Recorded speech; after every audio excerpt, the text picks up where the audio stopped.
ಕಲಬುರಗಿ ತಾಲೂಕಿನ ಸಾವಳಗಿ ಬಿ ಗ್ರಾಮದ ಸುಪ್ರಸಿದ್ಧ ಶಿವಲಿಂಗೇಶ್ವರ ಮಠದ ಮಠಾಧೀಶರಾದ ಗುರುನಾಥ ಸ್ವಾಮೀಜಿ ವಿರುದ್ಧ ದಲಿತರ ಆಸ್ತಿ ಕಬಳಿಕೆ ಆರೋಪ ಕೇಳಿಬಂದಿದೆ.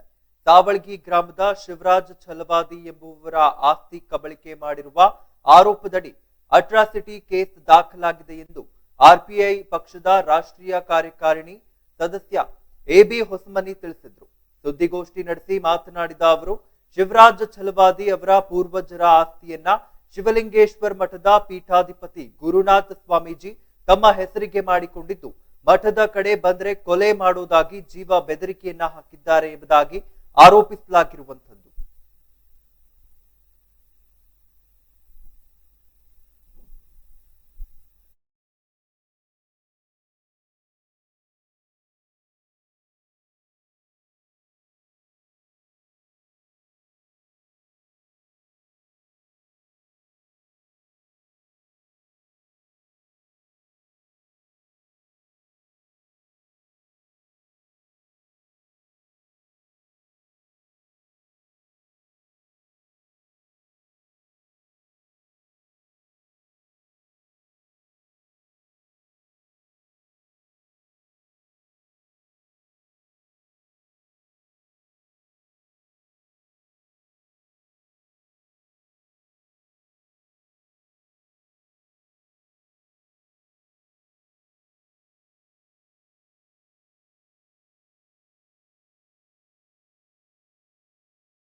ಕಲಬುರಗಿ ತಾಲೂಕಿನ ಸಾವಳಗಿ ಬಿ ಗ್ರಾಮದ ಸುಪ್ರಸಿದ್ಧ ಶಿವಲಿಂಗೇಶ್ವರ ಮಠದ ಮಠಾಧೀಶರಾದ ಗುರುನಾಥ ಸ್ವಾಮೀಜಿ ವಿರುದ್ಧ ದಲಿತರ ಆಸ್ತಿಯ ಕಬಳಿಕೆಯ ಆರೋಪ ಕೇಳಿ ಬರ್ತಾ ಇರುವಂತದ್ದು. ಇದಕ್ಕೆ ಸಂಬಂಧಪಟ್ಟಂತೆ ಹೆಚ್ಚಿನ ಮಾಹಿತಿಯನ್ನ ನೀಡಲು ನಮ್ಮ ಜೊತೆಗೆ ಆರ್ಪಿಐ ಅಧ್ಯಕ್ಷರಾಗಿರುವಂತಹ ಎಬಿ ಹೊಸಮನಿ ಅವರ ನಮ್ಮ ಜೊತೆಗೆ ದೂರವಾಣಿ ಸಂಪರ್ಕದ ಮೂಲಕ ಜಾಯಿನ್ ಆಗಿದ್ದಾರೆ.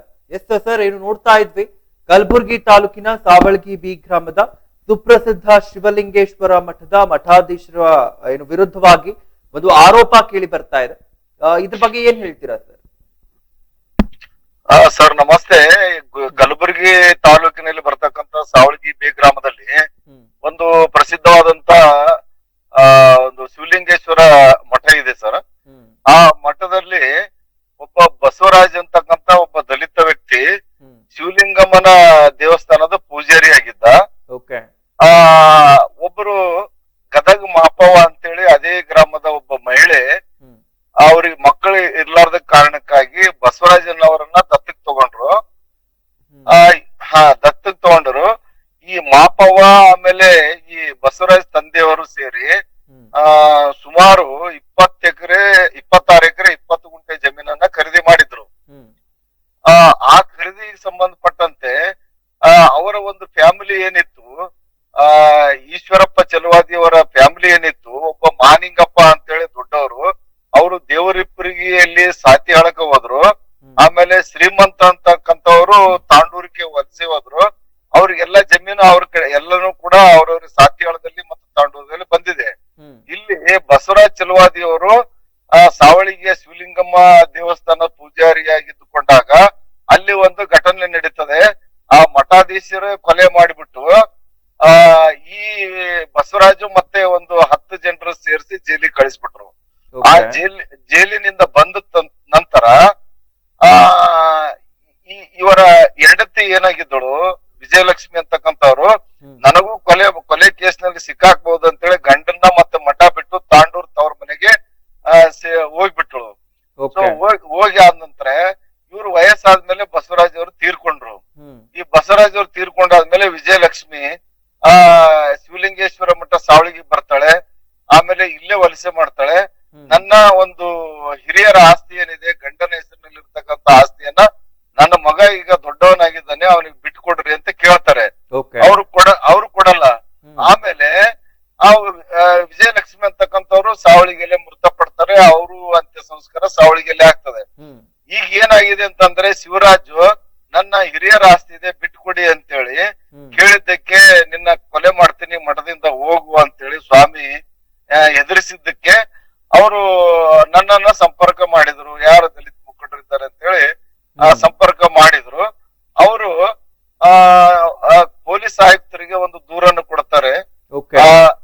ಪೊಲೀಸ್ ಆಯುಕ್ತರು ಈ ಸಬರ್ಬನ್ ಪೊಲೀಸ್ ಠಾಣೆಗೆ ಅವರು ಒಂದು ರೆಫರ್ ಮಾಡ್ತಾರೆ. ಸಬರ್ಬನ್ ಪೊಲೀಸ್ ಠಾಣೆಯವರು 19ನೇ ತಾರೀಕಿಗೆ ಇದೇ ತಿಂಗಳು 19ನೇ ತಾರೀಕಿಗೆ ಸ್ವಾಮೀಜಿ ಅವರ ವಿರುದ್ಧ ಒಂದು ದೂರನ್ನು ಕೊಡ್ತಾರೆ.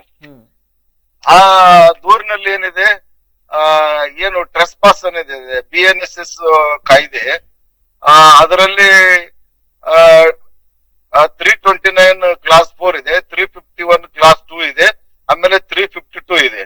ಜೊತೆಗೆ prevention of atrocity act 1989 under section 3 class 1 ಇದೆ, G ಇದೆ, 3 ಕ್ಲಾಸ್ 1 ಇದೆ, ಮತ್ತೆ F ಇದೆ. ಸೊ ಈ ರೀತಿಯಾಗಿದೆ.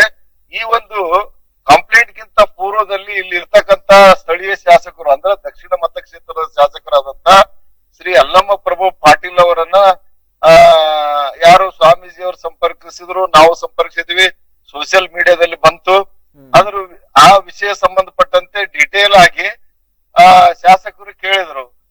ಕೇಳಿದ ನಂತರ ಅವರಿಗೆಲ್ಲ ವಿವರಣೆ ನೀಡಿದೆ. ಈ ರೀತಿ ಆಗಿದೆ ಸರ್, ಅವಂದೇ ಹೊಲ ಅವ್ರಿಗೆ ಬಿಟ್ಕೊಡಕ್ ಕೇಳಿ ಸ್ವಾಮೀಜಿಗೆ ಅಂತಂದ ತಕ್ಷಣ ಅವರು ಕೂಡ ಪ್ರಯತ್ನ ಮಾಡಿ ಆ ಸ್ವಾಮೀಜಿ ಅವರನ್ನ ಒಂದ್ ಕಡೆ ಕರೆಸಿ ಮತ್ತೆ ಈ ಶಿವರಾಜ್ ಕುಟುಂಬಸ್ಥರು ಹೆಂಡತಿ ಮಕ್ಕಳು ಅತ್ತೆ ಅಣ್ಣ ಎಲ್ಲಾರು ಬಂದು ಇಲ್ಲೆಲ್ಲ ಬಂದು ಕೇಳ್ಕೊಂಡ್ರು. ಬಟ್ ಅವರು ಈಗ ನಮ್ಮ ಮಠದ ಅಡಿಯಲ್ಲಿ ಇದೇ ತೆರನಾಗಿ 300 ಎಕರೆ ಜಮೀನಿದೆ, ನಿಮಗೆ 26 ಎಕರೆ 20 ಗುಂಟೆ ಬಿಟ್ಕೊಟ್ರೆ ಎಲ್ರು ಕೇಳ್ತಾರೆ, ಮಠಕ್ಕೆ ಸಂಬಂಧಪಟ್ಟಂತೆ ಆಸ್ತಿ ಒಂದು ಅಂಗೈಗಳು ಕೂಡ ಉಳಿಯಲ್ಲ, ಅದಕ್ಕೆ ನಾವು ಕೊಡಲ್ಲ ಅಂತಕ್ಕಂತ ಮಾತು ಹೇಳಿ ಮತ್ತೆ ಎರಡು ದಿನ ಟೈಮ್ನು ತಗೊಂಡ್ರು.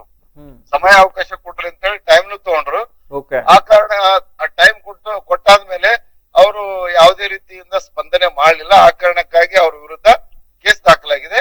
ಮತ್ತೆ ಈ ಒಂದು ಸಿವಿಲ್ ಮ್ಯಾಟರ್ ಇರೋದ್ರಿಂದ ಇವರು SC/ST ಕಮಿಷನ್ ಬೆಂಗಳೂರಿನಲ್ಲಿ ಅವರು ಒಂದು ದೂರನ್ನ ಸಲ್ಲಿಸಿದ್ದಾರೆ. ಸೆಪ್ಟೆಂಬರ್ 30ನೇ ತಾರೀಕಿಗೆ ಒಂದು ದೂರನ್ನು ಸಲ್ಲಿಸಿದ್ದಾರೆ. ನನ್ನ ಆಸ್ತಿ ಈ ರೀತಿ ಇದೆ, ಅದನ್ನ ನಾವು ತೋರಿಸ್ಕೊಡ್ಬೇಕು ಅಂತೇಳಿ SC/ST ಕಮಿಷನ್ ಕೊಟ್ಟಿದ್ದಾರೆ, CRCL ಕೊಟ್ಟಿದ್ದಾರೆ, ತಹಸೀಲ್ದಾರ್ ಕೊಟ್ಟಿದ್ದಾರೆ, ಆಮೇಲೆ AC ಅವ್ರಿಗೆ ಕೊಟ್ಟಿದ್ದಾರೆ. ಈ ರೀತಿ ಮತ್ತೆ ನಮಗ್ ಭಯ ಇದೆ ಅಂತೇಳಿ ಮಾನ್ಯ ಗೃಹ ಸಚಿವರು ಕೂಡ ಕಂಪ್ಲೇಂಟ್ ಕೊಟ್ಟಿದ್ದಾರೆ ಸರ್. ಎಸ್, ಈಗ ಒಂದು ಏನು ಮಠವನ್ನ ಉದ್ಧಾರ ಮಾಡ್ತೀವಿ ಅಂತ ಈ ರೀತಿಯ ಹೇಳಿಕೆಗಳನ್ನ ನೀಡಿದ್ದಾರೆ. ನೀವೇನಾದ್ರೂ ಮಠದ ಹತ್ರ ಬಂದ್ರೆ ನಿಮ್ಮ ಜೀವವನ್ನ ತೆಗಿತೇವೆ, ಈ ರೀತಿಯ ಎಲ್ಲಾ ಹೇಳಿಕೆಗಳನ್ನ ಈಗ ಏನು ಹೇಳಿರುವಂತದ್ದು, ಇದಕ್ಕೆ ಸಂಬಂಧಪಟ್ಟಂತೆ ಏನ್ ಹೇಳ್ತೀರಾ ಸರ್? ಇಲ್ಲ, ಅದು ಆ ರೀತಿ ಇದೆ ಮಠ. ಅದ್ರದ್ದು ಹಿನ್ನೆಲೆನೇ ಸರಿ ಇಲ್ಲ. ಓಕೆ, ನೀವು ಆ ಗ್ರಾಮಸ್ಥರನ್ನು ಯಾರಾದ್ರೂ ಕೇಳ್ಕೋಬಹುದು. ಅದು ಎಲ್ಲ ಎದುರಿಸೋದು, ಕೊಲೆ ಮಾಡ್ತಕ್ಕಂಥದ್ದು ಅದೆಲ್ಲ ಅದೇ ತರನೇ ಇದೆ. ಅದೇ ರೀತಿಯಾಗಿ ಇವರಿಗೂ ಕೂಡ ಎದುರಿಸಿದ್ದಾರೆ. ಪಾಪ ಮಠದಲ್ಲಿ ಅವರು ತಂದೆಯವರು ಸೇವೆ ಮಾಡ್ಕೊಂತಿದ್ರು, ತಾಯಿ ಸೇವೆ ಮಾಡ್ಕೊಂತಿದ್ರು, ಅವರ ದೊಡ್ಡಪ್ಪ, ಅವರ ಇನ್ನೊಬ್ರು ದೊಡ್ಡಪ್ಪ ಎಲ್ರು ಕೂಡ ಅಲ್ಲೇ ಇದ್ದವರು. ಈಗ ಏಕಾಏಕಿ ಆತನ ಎದುರಿಸಿ ಮಠದಿಂದ ಆಚೆ ಹಾಕಿದ್ದಾರೆ. ಹೆಂಡತಿ ಮಕ್ಕಳೆಲ್ಲ ಮಾನವೀಯದಲ್ಲಿ ಹೋಗಿದ್ದಾರೆ. ಇವನು ಕೂಡ ಒಂದು ಸಣ್ಣದೊಂದು ಟೀ ಸ್ಟಾಲ್ ಹಾಕೊಂಡು ಮಾನವೀಯದಲ್ಲಿ ಉಪಜೀವನ ಮಾಡ್ತಾ ಇದ್ದಾನೆ. ಆಗಾಗ ಕಲಬುರಗಿ ಬಂದು ಇವೆಲ್ಲ ಪೇಪರ್ಸ್ ತೆಗೆಸ್ಕೊಂತ ಓಡಾಡ್ತಿರ್ತಾನೆ. ಆತನಿಗೂ ಕೂಡ ಬೇರೆ ಬೇರೆ ಕಡೆ ಅಟ್ಯಾಕ್ ಮಾಡ್ತಕ್ಕಂತ ಕೆಲಸಗಳು ನಡೆದಿದ್ದೇವೆ. ಸೊ ಅದಕ್ಕಾಗಿ ಅವ್ರಿಗೆ ರಕ್ಷಣೆ ಕೊಡ್ಬೇಕಂತೇಳಿ ನಾವು ಇಲಾಖೆಯವರಲ್ಲಿ ಒತ್ತಾಯ ಮಾಡಿದ್ದೀವಿ ಸರ್. ಎಸ್, ಹೌದು, ರಕ್ಷಣೆ ಕೊಡ್ಲೇಬೇಕು. ಎಲ್ಲೋ ಒಂದು ಕಡೆ ನೋಡೋದಾದ್ರೆ ಇಂತಹ ಒಂದು ಮಠಗಳಿಂದ ನಿಜವಾಗಿಯೂ ಯಾರು ಏನು ಸಾಮಾಜಿಕವಾಗಿ ಕೆಲಸವನ್ನ ಮಾಡುವಂತಹ ಮಠಗಳಿಗೂ ಕೂಡ ಕೆಟ್ಟ ಹೆಸರು ಬರುವಂತಹ ಪರಿಸ್ಥಿತಿಗಳು ನಿರ್ಮಾಣವಾಗುತ್ತೆ. ಹಾಗೆ ಈಗ ಈ ರೀತಿಯ ಹೇಳಿಕೆಗಳನ್ನ ನೀಡಿದ್ದಾರೆ, ಇಷ್ಟೆಲ್ಲ ಒಂದು ಆರೋಪ ಕೇಳಿ ಬರ್ತಾ ಇದೆ. ಇದಕ್ಕೆ ಪೊಲೀಸರು ಯಾವ ರೀತಿಯ ಕ್ರಮಗಳನ್ನ ತೆಗೆದುಕೊಳ್ತಾ ಇದ್ದಾರೆ ಸರ್? ಸರ್ ಈಗ ಸಬ್ ಅರ್ಬನ್ ಅಂತಿದೆ ಉಪವಿಭಾಗ, ರಾಜಣ್ಣ ಅಂತಿದ್ದಾರೆ. ಇವರು ತನಿಖಾಧಿಕಾರಿಗಳು.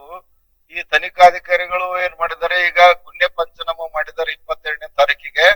ಆಮೇಲೆ ಪಂಚರು ಹೇಳಿಕೆಗಳನ್ನ ಪಡೆದಿದ್ದಾರೆ. ಈಗ ಮುಂದಿನ ಕಾನೂನು ಕ್ರಮ ಅವರು ಜರುಗಿಸ್ಲೇಬೇಕಂತೇಳಿ ನಮ್ಮ ಒತ್ತಾಯ ಇದೆ. ಯಾಕಂದ್ರೆ ಅಟ್ರಾಸಿಟಿ ಅಂತಂದ್ರೆ ಈಗ ಎಲ್ಲರಿಗೂ ಕಾಮನ್ ಆಗಿ ಬಿಟ್ಟಿದೆ ಅಂತ ಅಂದ್ಕೊಂಡಿದ್ದಾರೆ. ಇದು ಗಂಭೀರವಾದ ಆರೋಪ ಇದೆ. ಒಬ್ಬ ದಲಿತರ ಜಮೀನು 26 ಎಕರೆ 20 ಗುಂಟೆ ಜಮೀನ್ ಇದೆ ಅಂತಂದ್ರೆ ಅದು 1 ಎಕರೆ ಇದ್ರೂ ಕೂಡ ಅಪರಾಧನೇ. ಅಷ್ಟು ದೊಡ್ಡ ಜಮೀನನ್ನ ಯಾರು ಬಿಟ್ಕೊಡ್ತಾರೆ ಹೇಳಿ ಸರ್? ಹೌದು. ಆಮೇಲೆ ಮಠಾಧೀಶರಾದವರು ಎಲ್ಲರಿಗೂ ಕೂಡ ಆಶೀರ್ವಾದ ಮಾಡ್ತಕ್ಕಂಥವ್ರು, ಆಶೀರ್ವಾದ ಮಾಡ್ಬೇಕು. ಆಮೇಲೆ ಸಮಾಜಕ್ಕೆ ಒಳ್ಳೆಯ ಸಂದೇಶವನ್ನ ಕೊಡ್ಬೇಕು.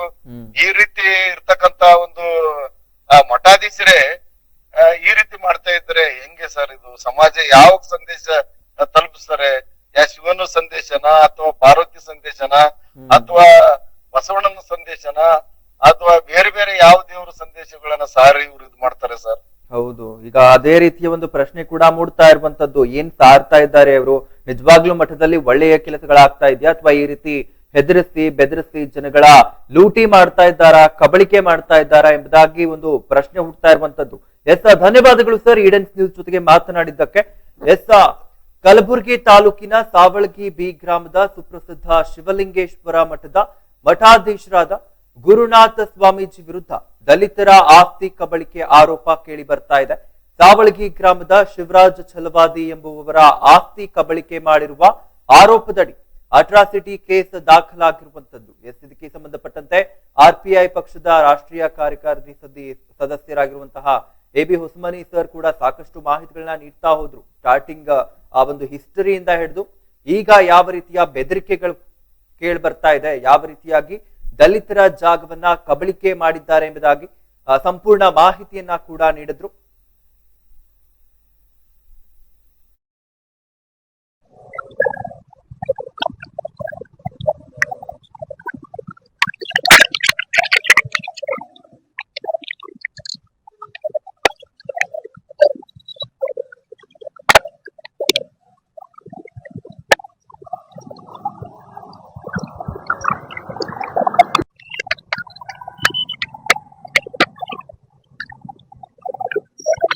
ನಮ್ಮೊಂದಿಗೆ ಶಿವರಾಜ್ ತಂದೆ ಬಸವರಾಜ್ ಚಲುವದಿಯವರು ಇದ್ದಾರೆ.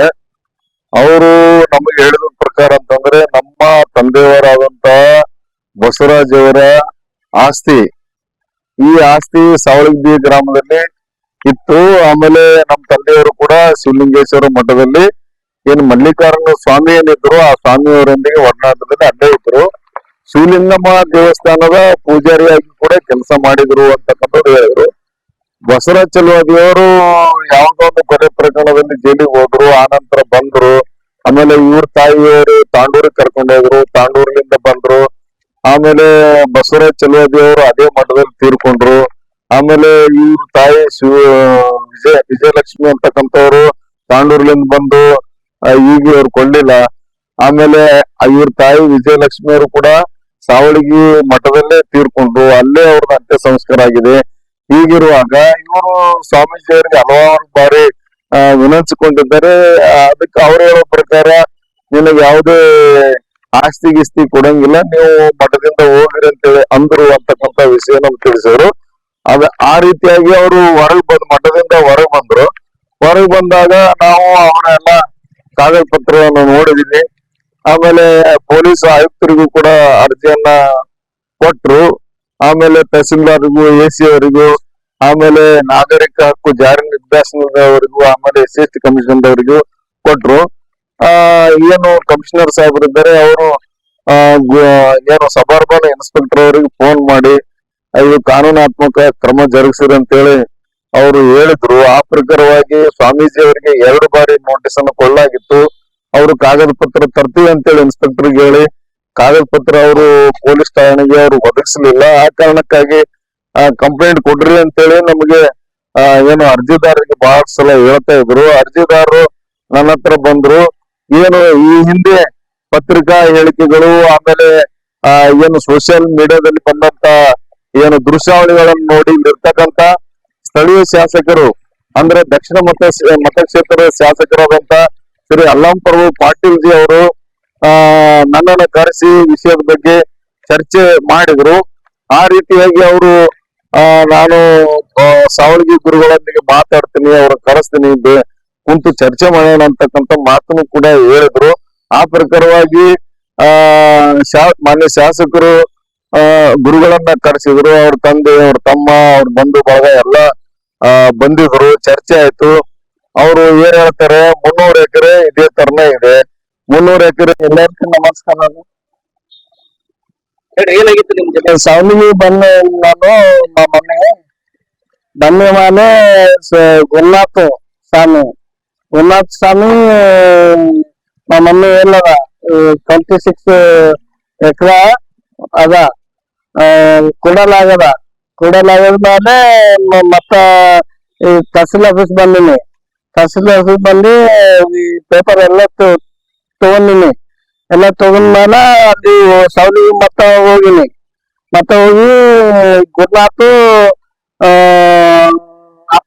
ಗುರುನಾಥ್ ಅಪ್ಪ ಏನನ್ನ ಇಲ್ಲಿ ಇರಬೇಡ, ಸ್ವಾಮಿ ಅನ್ನೋದ ಇಲ್ಲಿ ಇರಬೇಡ, ಹೋಗು ಹೊರಗೆ ಹೋಗು, ನೀನು ಇಲ್ಲಿ ಒಟ್ಟ ಇರಬೇಡ, ಊರಾಗ ಇರಬೇಡ, ನಾ ನೋಡ್ತೀನಿ ನೋಡು ಅನ್ನದ ಸರ್. ಹಾ, ಈ ಸಾರು ಅಲ್ಲಿ ಇಲ್ಲಿ ಬಂದೀನಿ. ಅಂಗಡಿ ಹೋಗಿನಿ, ಟಾಟಾ ಅಂಗಡಿ ಹೋಗಿನಿ. ಸಾರು ಫೋನ್ ನಂಬರ್ ಕೊಟ್ಟಾರ sir Hosamani sir phone number ಕೊಟ್ಟಾರ. ಹೊಸಮನಿ ಸಾರ್ ಫೋನ್ ನಂಬರ್ ಕೊಟ್ಟು ಫೋನ್ ಕೇಳಿನಿ. ಸರ್ ನಾನು ಬಂದಿನಿ, ಎಲ್ಲಿ ಬರ್ಬೇಕು ಅಂದಿನಿ. ಬಾ ಇಲ್ಲಿ ಬಾ, ನಾ ಆಫೀಸ್ ಕಡೆ ಬಾ ಅಂದನ. ಬಂದಿನಿ, ಬಂದಿಸಿ ಮಾತಾಡಿಸಿ ಎಲ್ಲ ರೆಡಿ, ಪೇಪರ್ ಎಲ್ಲ ನೋಡಿಸಿ ಮಾಡಮ್ ಅನ್ನದ ಸರ್. ನ್ಯಾಯ ಮಾಡು ಸರ್, ನಾ ಕೈ ಮುಗ್ತೀನಿ ಅಂದಿನಿ ಸರ್. ಅಷ್ಟೇ ಸರ್. ನನ್ನ ಹೆಸರು ಶಿವರಾಜ್ ಸರ್.